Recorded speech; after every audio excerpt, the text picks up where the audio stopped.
আমার অবসর সময়গুলো কাটে আমার ছাদ বাগানের এই গাছগুলোর সাথে। ছোট হলেও আমার অনেক ভালো লাগে, কারণ অনেক তৃপ্তিময় আমার এই ছাদ বাগান। ফুল ফলে ভরা, আলহামদুলিল্লাহ। দেখুন মাশাআল্লাহ, ড্রাগন হয়েছে, কতগুলা হয়েছে। এই পাশেও আছে, এখানে আছে, এই পাশে আছে। এই একটা গাছ থেকে আমি এর আগে প্রায় 10-12টার মতো হবে ড্রাগন খাইছি। আবার আসে আলহামদুলিল্লাহ। এগুলো একটু আকারে ছোট, গাছে খাবার দেওয়া লাগতো, খাবার দিলে এগুলো বড় বড় হইতো। তো যাক, তারপরে একবারে নিজের হাতে লাগানো, ফরমালিন ছাড়া, ছোট হলেও তৃপ্তি। দেখেন মরিচ গাছে কত সুন্দর মরিচ। হ্যাঁ, এখানে আলুর গাছ। অনেকবার আমি ভিডিও দিই, ভালো লাগে, কারণ আমার অনেক মানে অবসরের বেশি সময়টা আমার এই ছাদ বাগানের সঙ্গে কাটে। তো এই জন্য শেয়ার করতে ভালো লাগে আর কি। অনেকে বলতে পারেন বারবার দেখান, আসলে ওইরকম কিছু না। মরিচগুলা এতটা হয়ে গেছে, বাত্তি হয়ে গেছে, দেখেন। মানে এটা কালো থাকে যখন এটা মানে হয়ে যায়, বাত্তি হয়ে যায়, তখন এরকম সবুজ হয়ে যায়, এরপরে লাল হয়ে যাবে। প্রচুর ঝাল।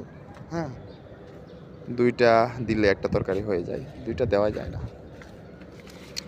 দেখছেন আলু কত সুন্দর, নিজের হাতে লাগানো, খুব ভালো লাগে। তো আসলে আমার মনে হয় যে অনেকেই বলেন ভালো লাগে না, সময় কাটে না। গাছ লাগাতে পারেন, হ্যাঁ, ফুলের গাছ লাগাতে পারেন, ফলের গাছ লাগাতে পারেন। দেখবেন এগুলোর যত্ন করতে করতে আপনার সময় চলে যাবে, আপনার ভালোও লাগবে। কারণ গাছের যত্নে মানুষ ক্লান্ত হয় না। আমার এই মরিচ গাছটা অনেক মরিচ দিছে আর কি, বুড়ো হয়ে গেছে, বয়স হয়ে গেছে। এবার খাবার দিলাম, তবে এটা তুলে ফেলাই ভালো ছিল।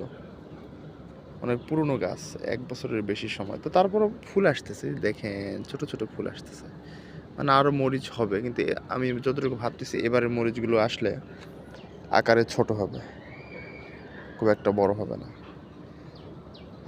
লতি কচু লাগিয়েছিলাম, একবারে দেশি লতি কচু। এগুলো হাইব্রিড না, বের হচ্ছে। গাছ কম তো, আর বোতলের কারণে খুব একটা ভালো হয়নি। তারপর খাওয়া চলে আর কি, অল্প হলেও স্বাদ। ঘাটকল প্রচুর পুষ্টিগুণে ভরা এবং ডায়াবেটিস রোগীদের জন্য খুবই ভালো একটা খাবার। আমার যদিও ডায়াবেটিস নাই, কিন্তু আমার খুব প্রিয় এটা।